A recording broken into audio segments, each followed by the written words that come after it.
الصلاۃ والسلام علیک یا رسول اللہ وعلی آلک واصحابک یا حبیب اللہ، الصلاۃ والسلام علیک یا نبی اللہ وعلی آلک واصحابک یا نور اللہ۔ درود پاک پڑھنے کے بے شمار فضائل و برکات ہیں، بہت ساری احادیث فضائل درود میں ملتی ہیں۔ سرور کائنات علیہ الصلوۃ والسلام فرماتے ہیں، بے شک اللہ عز و جل نے ایک فرشتہ میری قبر پر مقرر فرمایا ہے، ان اللہ وکل بقبری ملکا، اور پھر آقا فرماتے ہیں اللہ تعالیٰ نے جسے تمام مخلوق کی آوازیں سننے کی طاقت عطا فرمائی ہے۔ آقا فرماتے ہیں پس کوئی قیامت تک جب مجھ پر درود پاک پڑھتا ہے تو وہ مجھے اس کا اور اس کے باپ کا نام پیش کرتا ہے اور کہتا ہے فلاں بن فلاں نے یا رسول اللہ آپ پر درود بھیجا ہے۔ تو گویا مطلب یہ ہوا کہ بارگاہ رسالت میں حاضری کا ٹکٹ ہے، درود پاک اپنا معمول بنا لیجئے۔ صلو علی الحبیب صلی اللہ تعالی علی محمد صلی اللہ علیہ وسلم۔ اے اللہ ہمیں اس حال میں مت رکھ جس میں ہم راضی ہیں، ہمیں اس حال میں رکھ جس میں تو راضی ہے۔ اللہ راضی تو بس خیر ہے، پھر جو بھی ہوگا اگر وہ ہمیں کسی آزمائش کو بھیج بھی رہا ہے نا، یہ بھی میرے لیے بہتری ہوگی۔ ایسے حدیث پاک میں مضمون بھی ملتا ہے کہ اللہ کریم نے کچھ لوگوں کے لیے ایک مقام رکھا ہوتا ہے اور وہ اپنی عبادت سے، اپنے سجدوں سے، اپنی نیکیوں سے وہ مقام نہیں پا رہے ہوتے، وہ وہاں تک ریچ نہیں کر پا رہے ہوتے، تو اللہ کریم ان پر آزمائش بھیجتا ہے۔ کوئی بیماری آتی ہے، کوئی ٹینشن آتی ہے، بندہ صبر کرتا ہے، اللہ اس کو وہ مقام دے دیتا ہے۔ کیا معلوم جو مجھ پر اس وقت ٹینشن آئی ہوئی ہے وہ میرے درجے بڑھانے آئی ہے، اللہ کی بارگاہ میں مقام بڑھانے آئی ہے، مگر میں ہوں کہ واویلا، بے صبری، چیخو پکار، معاذ اللہ کفریہ کلمات تک لوگ بول دیتے ہیں۔ نہ کریں ایسا، زندگی کا ایک اصول بنا لو، پریشانی آئے نا میں جانوں یا میرا رب جانے، کسی اور کو کیوں بتاؤں، بلکہ ایک میں کہا دل کی بات بتاتا ہوں، ٹینشن آئے نا تو بتایا نہ کرے دنیا والوں کو، دنیا والے کچھ بھی نہیں کرتے ہیں، سچ بتاتا ہوں کچھ نہیں کرتے، کر بھی نہیں سکتے اور کرتے بھی نہیں، بلکہ بعض اوقات مذاق اڑاتے ہیں۔ ہم جا کے بتاتے ہیں نا کسی کو میرا یہ مسئلہ ہے، ہمارے جانے کے بعد دوسروں کو بتاتے ہیں آیا تھا میرے پاس، اس کا یہ پرابلم تھا، اس کی یہ ٹینشن تھی۔ کیوں بتانا ہے دنیا والوں کو؟ وہ کہتے ہیں نا دنیا والے تو درد دیتے ہیں، زخمی دل کی دوا مدینہ ہے۔ اللہ سے عرض کرو نا، اللہ کے نبی کی بارگاہ میں فریاد کرو، وہاں درود پاک پڑھیں۔ کیوں دنیا والوں کو بتاتے ہیں؟ دنیا والوں کو بتا کر آخر میں کہتے ہیں جناب ہم تو صبر ہی کر رہے ہیں۔ آپ صبر نہیں کر رہے جناب، آپ نے سب کو بتا دیا۔ ایک جملہ سب کو یاد ہوگا، اللہ پاک آپ کو صبر جمیل عطا فرمائے۔ آج کی تکیہ کلام بن گیا ہمارا۔ سوال کروں کہ بتائیے صبر جمیل کس کو کہتے ہیں؟ شاید کوئی بھائی کہیں گے یہ کوئی جمیل صاحب ہوں گے جن کے صبر کی بات ہوتی رہتی ہے۔ یہ کسی جمیل صاحب کا صبر کی بات نہیں ہو رہی۔ The meaning of صبر جمیل کیا ہے کہ دو بندے ہوں، ایک پریشان ہو ایک سخی ہو، مگر دونوں کو دیکھ کر پتہ ہی نہ چلے کہ کون پریشان ہے، میرا چہرہ بھی نہ بتائے۔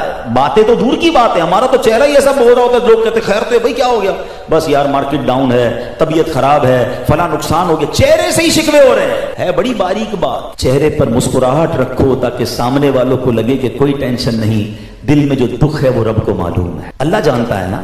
تو شکر کے ساتھ، صبر کے ساتھ زندگی گزرے۔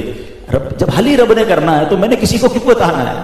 ایک بار ایک صحابی رسول نبی پاک علیہ الصلوۃ والسلام کی بارگاہ میں آئے اور عرض کی کہ حضور میرے ساتھ اونٹ بھی ہے، کیا میں اس کو باندھ کر اللہ پر بھروسہ کروں یا ایسے ہی چھوڑ کر رب پر توکل کروں؟ تو نبی پاک علیہ الصلوۃ والسلام نے بڑا کمال کا ارشاد فرمایا کہ پہلے اس کو باندھو اور پھر رب پر بھروسہ کرو۔ تو ناظرین ایکچول تعریف توکل کی یہ ہے کہ ہمیں اسباب اختیار کرنے ہیں مگر خالق کے اسباب پر بھروسہ کرنا ہے۔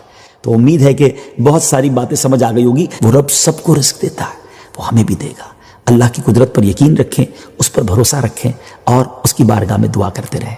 حرام کے قریب نہ جائیے، اور ہمیں اپنے ہاتھ سے کام کرنے کا بھی حکم دیا گیا ہے، تو کوشش کرنی ہے۔ ہاں کوشش کر کے جو اسباب اختیار کیے اسی کو سب کچھ نہ سمجھیں کہ چونکہ میری دکان ہے اس لیے مجھے رزق ملتا ہے، نہیں، رزق جو ہے وہ رب عز و جل ہی عطا فرمانے والا ہے، رازق وہی ہے، بھروسہ اس پر ہو اسباب پر نہیں۔ لیکن توکل کو اس طرح نہ سمجھے کوئی کہ جناب اب کچھ کرنے کی ضرورت نہیں ہے۔ ایک مرتبہ زمانے کے مشہور بزرگ حضرت سیدنا ابو مسلم خولانی رحمت اللہ تعالی علیہ کی زوجہ محترمہ نے آپ سے کہا کہ ہمارے پاس آٹا بالکل ختم ہو گیا ہے۔ یہاں موجود اسلامی بھائی بھی اور مدنی چینل کے ناظرین میں اگر کوئی تنگی کا شکار ہو، کوئی غربت کا شکار ہو، کوئی پریشانی کا شکار ہو، بہت غور سے یہ واقعہ سنیں۔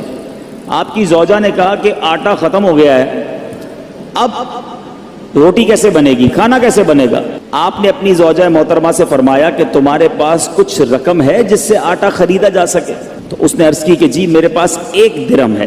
جو اون بیچ کر حاصل ہوا ہے. آپ نے فرمایا لاؤ وہی درم مجھے دے دو تو میں بازار میں جا کے آٹا لے آتا ہوں. آپ دکان پر آٹا لینے گئے, گھر میں ایک ہی درم اور اس درم کا بھی آٹا لینا ہے جس کا کھانا کھانا ہے. جب آٹے والے کی دکان پر پہنچے تو ایک فقیر وہاں آن پہنچا اور اس فقیر نے کہا کہ اے ابو المسلم خولانی, ایسا کرو یہ ایک درم مجھے دے دو, مجھ پر صدقہ کر دو. آپ وہاں سے پلٹے, تھوڑا آگے گئے, دوسری دکان پر گئے, فقیر وہاں بھی آ گیا, کہنے لگا یہ ایک درم آپ مجھ پر صدقہ کر دیں. فقیر پیچھے لگا رہا, آخر کار آپ نے وہ ایک درم جو گھر سے لے کر آئے تھے آٹے کے لیے اس فقیر پر صدقہ کر دیا. ایمٹی ہینڈڈ, خالی ہاتھ ہو گئے. سوچنے لگے اب گھر والوں کو کیا جواب دوں گا, اللہ کی راہ میں صدقہ تو کر دیا ہے, اب گھر واپس لوٹوں گا تو کیا بتاؤں گا, کھانے کے لیے انتظار میں ہے, آٹا لینے گیا ہوں. تو اب خالی تھیلا لے کر آئے تھے گھر سے, تو آپ نے لکڑی والے کی دکان پر گئے جو لکڑی کا کام کرتا ہے, کارپینٹر جو ہوتا ہے, اس کے پاس آپ نے دیکھا ہوگا برادہ پڑا ہوتا ہے, چورا بالکل. آپ نے اس تھیلے میں برادہ بھر لیا اور تاکہ تھیلا بھر جائے, اب گھر گئے, دستک دی, تھیلا پکڑایا اور خود باہر فوراً باہر سے چلے گئے. میں منہ کیا دکھاؤں گا گھر والوں کو کہ چلو وہ تھیلا پکڑ کے اندر جائیں, اتنی دیر میں گھر سے دور چلا جاؤں. آپ دور چلے گئے. گھر والوں نے تھیلا کھولا تو اس میں نہایت عمدہ قسم کا آٹا موجود تھا, بڑا زبردست آٹا. گھر والوں نے روٹیاں بنائی, انتظار کر رہے ہیں کہ حضرت کب آئیں گے. اب آپ شرمندہ, آپ باہر گھوم رہے ہیں کہ وقت گزر جائے, گھر والے سو جائیں, وقت جو ہے وہ بھوک کا ٹائم تھوڑا گزر جائے. اب سارا دن گھر نہیں گئے, آپ کی زوجہ محترمہ انتظار کرتی رہی. اب آپ رات کو چپکے سے گھر میں داخل ہونے لگے کہ گھر والوں کی ڈانٹ بھی سننی ہے کہ ہم نے پیسے دیے تھے آٹا لانے کو, آپ لکڑی کا برادہ دے گئے, مگر ان کو نہیں پتا تھا اندر کہانی کچھ اور ہو گئی ہے. اب آپ کی فیملی انتظار کر رہی ہے کہ کب آئیں, بھوکے ہیں, ان کو اتنا اچھا ہمیں آٹا دے کر گئے, بہترین قسم کی روٹیاں بنی ہیں, آئیں تو حضرت کو کھانا پیش کیا جائے. آپ چپکے سے گھر میں داخل ہوئے تو آپ کی زوجہ محترمہ فوراً سامنے آ گئیں. اب آپ شرمندہ, مگر آپ کی زوجہ محترمہ بہترین قسم کی روٹیاں انہوں نے سامنے پیش کی. آپ حیران ہوئے کہ یہ کہاں سے آیا. تو آپ کی زوجہ نے کہا یہ اسی آٹے کی روٹیاں ہیں جو آپ لائے تھے. جب یہ سنا تو آپ کی آنکھوں میں آنسو آ گئے, آپ رونے لگے, اپنے پروردگار کا شکر ادا کیا کہ اس نے میری لاج رکھ لی اور مٹی کو عمدہ آٹے میں تبدیل فرما دیا. کیوں کرنا میرے کام بنے غیب سے حسن, کیوں کرنا میرے کام بنے غیب سے حسن, بندہ بھی ہوں تو کیسے بڑے کارساز کا. اے میرے میٹھے اسلامی بھائیوں اور مدنی چینل کے ناظرین, یاد رکھیے صدقہ دینا, محتاجوں کی مدد کرنا, ان کی خیر خواہی کرنا, یہ اللہ عز و جل کو اس قدر پسند ہے کہ جو مسلمان اخلاص کے ساتھ, دیکھیں یہ ایک شرط ضرور ہے, اخلاص ہونا ضروری ہے, اللہ کی رضا کی نیت ہونا ضروری ہے. دکھلاوا, واہ واہ, نام ہو جائے یا کسی کو صدقہ دے کر احسان جتائے, یہ تو الٹا ظلم ہے. یاد رکھیے یہ بہت بڑی غلطی لوگ کرتے ہیں. بلکہ قرآن کہتا ہے اے ایمان والو اپنے صدقات کو ضائع مت کرو, احسان جتا کر, تکلیف دے کر.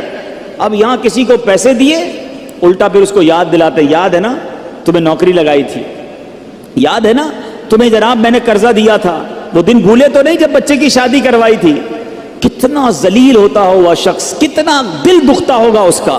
تو ذرا غور کیجئے میٹھے اسلامی بھائیوں, کبھی بھی کسی کی مدد کریں احسان نہیں جتانا, اللہ کے لیے, اللہ کی رضا کے لیے کام کیا تو اخلاص کے ساتھ جو لوگوں کے دل خوش کرتے ہیں سبحان اللہ, تو اللہ تبارک و تعالیٰ ایسے بندے کو محتاجی کے باوجود کسی کے آگے شرمندہ نہیں ہونے دیتا, بلکہ اس کی سوچ سے بڑھ کر نوازتا.